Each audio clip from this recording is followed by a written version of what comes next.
So when should you go back in the passage? Like, super common question, so let's go over it. When you're going through a question, it's really helpful to think about the scope of the question. So is it asking me for the main idea or a more specific detail?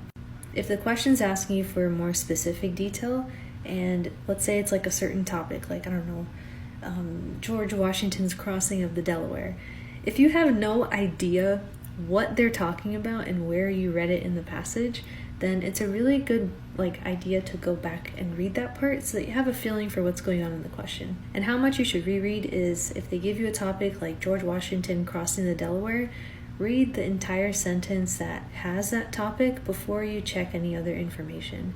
And if you need to check anything else, you can check the sentence above and the sentence below to get a feeling for what they're talking about.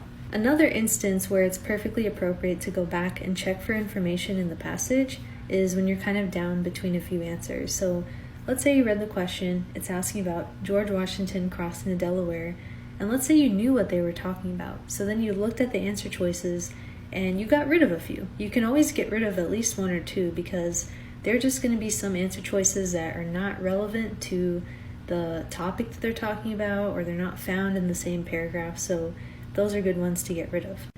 Then if you're down to two and you're like, all right, these answers are very close and I'm not sure which one is actually relevant to George Washington crossing the Delaware, or whatever is relevant to the question, then it makes sense to go back and double check where the kind of information from the answer choice is found in that paragraph, and if that information is actually related to the topic that's in the question.